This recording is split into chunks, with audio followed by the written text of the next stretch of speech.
Hello and good afternoon, students of class 10. How are you? I think you will be fine and preparing for your forthcoming board examination.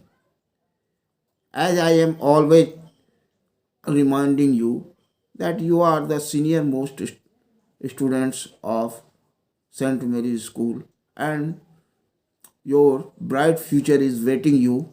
So please be sincere about your studies and at the same time take care of your health because we are passing through the third phase of COVID 19. Coming back to our studies, we were taking chapter on which I have to discuss now formal sector credit in India. Students, up till now we have seen that the people obtain loans from various sources. Now, the various sources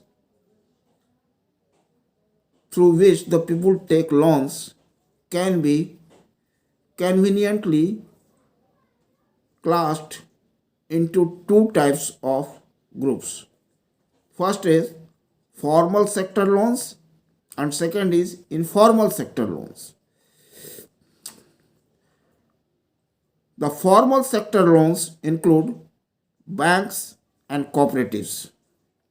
The informal sector loans include the loans from money lenders, traders, employers, relatives, friends, etc.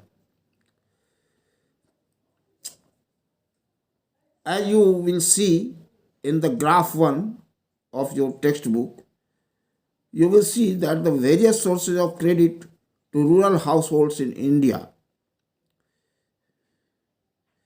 The Reserve Bank of India, that is RBI, supervises the functioning of formal sources of loans.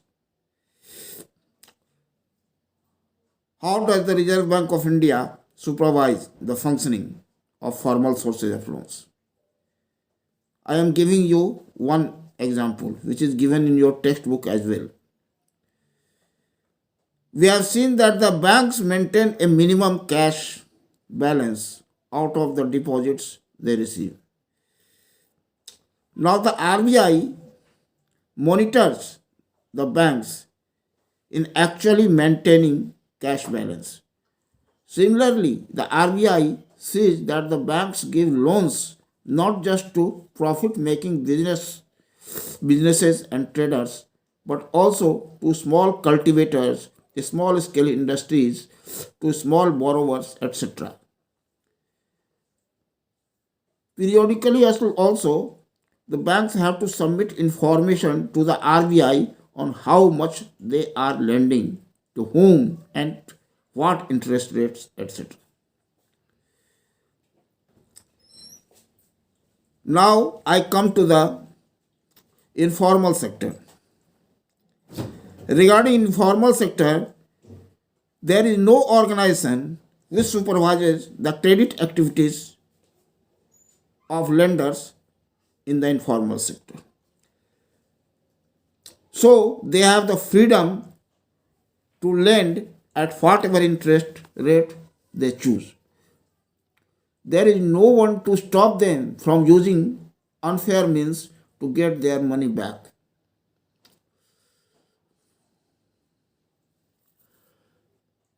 As compared to formal lenders, most of the informal lenders charge a much higher rate of interest on loans.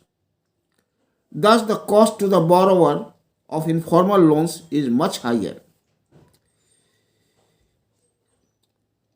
What does the higher cost of borrowing mean? The higher cost of borrowing means that a larger part of the earnings of the borrowers is used to repay the loan. Hence, borrowers have less income left for themselves. In certain cases, the high interest rate for borrowing can mean that the amount to be repaid is greater than the income of the borrower. This could lead to increasing debt and debt trap. Also, people who might wish to start an enterprise by borrowing may not do so because of the high cost of borrowing. Because of these reasons, banks and cooperative societies need to lend more. This would lead to higher incomes, and many people could then borrow at cheaper rates of interest for a variety of needs. For example, they could grow crops, do business, set up small scale industries, etc. They could set up new industries or trade in goods. Cheap and affordable credit is vital for the country's development.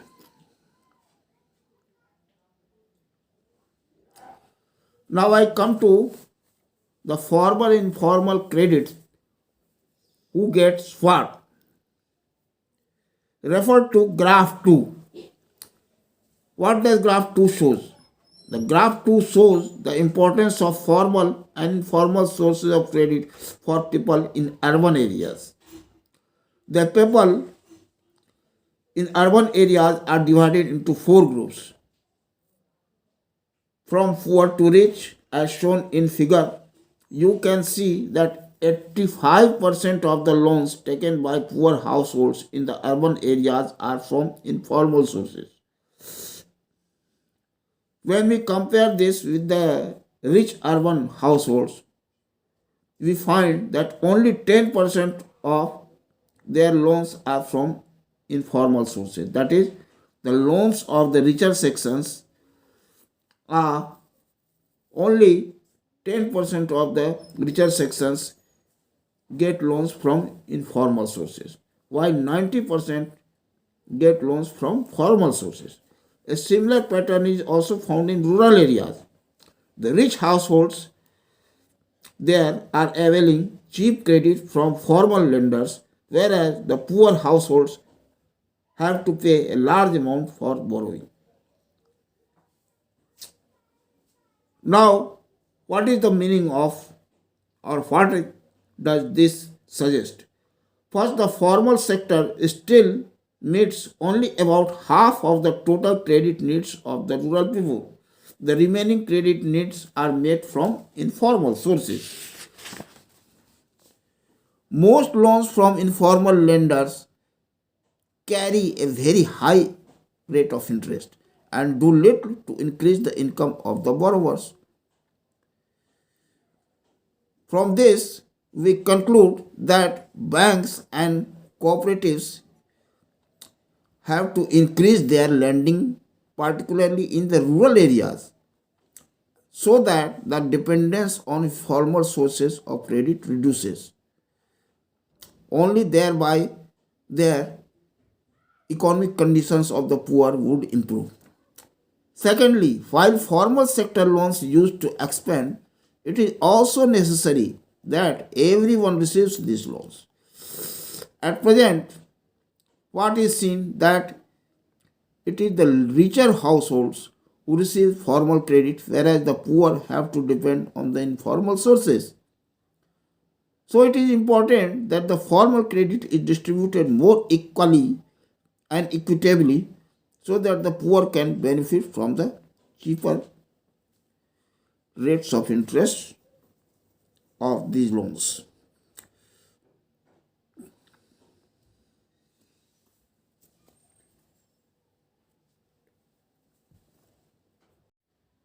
With this, I close the today's class. It may be that I would supply you with the questions and answers that follow. Thank you.